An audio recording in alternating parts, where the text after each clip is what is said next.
Hi guys, welcome back to our channel. Hope you all are doing well. So guys, इस video में हम बात करेंगे कि हमारा जो कनाडा का प्रोसेस था वो कैसे स्टार्ट किया और अब हम यहाँ पे हैं क्योंकि इंस्टाग्राम पे मुझे बहुत सारे DMs आ रहे थे कि तुम सिस्टर्स कैसे गई. So let's get started. तो मेरा प्लान आफ्टर 12th के बाद ही था, बट मेरे पेरेंट्स चाहते थे कि मैं ग्रेजुएशन करके कनाडा जाऊं. बट मेरा कोई प्लान नहीं था कनाडा आने का, सिर्फ इसका प्लान था. तो उसके बाद मैंने अपनी आइल्स की प्रिपरेशन स्टार्ट करी एंड फिर मैंने आइल्स का एग्ज़ाम क्लियर कर लिया था. एंड इसके कंप्लीट करने के बाद मुझे था कि मैं भी आइल्स का एग्ज़ाम दूँ.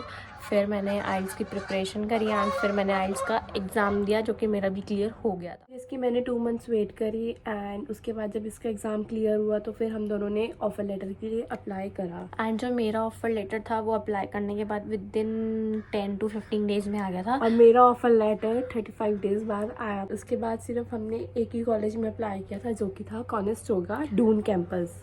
और हमने कॉनेस्टोगा इसलिए अप्लाई किया क्योंकि जो मेरा कोर्स था और इसका कोर्स था वो दोनों को इस कॉलेज में मिल रहा था. ऑल्सो कॉनेस्टोगा हमारी फ़र्स्ट प्रेफरेंस थी, तो इसीलिए हमने सिर्फ और सिर्फ कॉनेस्टोगा में ही अप्लाई किया. जब हम एजेंट के पास गए तो हमने एजेंट को बोला we both want Conestoga college. But hopefully हमारा मतलब ऑफर लेटर आ गया.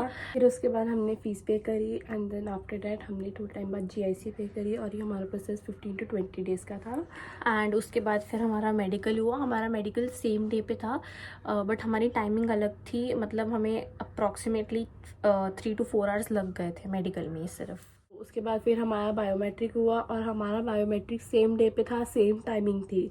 बट जब मैं बायोमेट्रिक कराने गई, बायोमेट्रिक में यूजुअली क्वेश्चंस नहीं पूछते हैं, बट मुझसे क्वेश्चन पूछा गया था कि आप स्टडी परमिट पे जा रहे हो और आप कौन सा कोर्स, कौन सा कॉलेज, मतलब ये सब पूछा था मुझसे. मुझसे कुछ नहीं पूछा था बायोमेट्रिक के टाइम पे भी.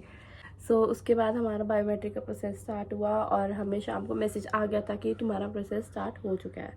एंड उसके बाद बायोमेट्रिक कराने के बाद हमारा जुलाई की स्टार्टिंग में, हमने जून में बायोमेट्रिक दिया था एंड हमारा जुलाई की स्टार्टिंग में ही हमारा वीज़ा आ गया था. जब हमारा वीज़ा आया था फिर उसके बाद हमने अपना पासपोर्ट स्टैंपिंग के लिए दिया और हमने डायरेक्ट नहीं दिया था, हमने अपने एजेंट को दिया. हमारे एजेंट ने आगे स्टैंपिंग के लिए दिया था और मेरा पासपोर्ट आया था विद इन 5 डेज़ एंड इसका पासपोर्ट आया था विद इन 10 डेज़.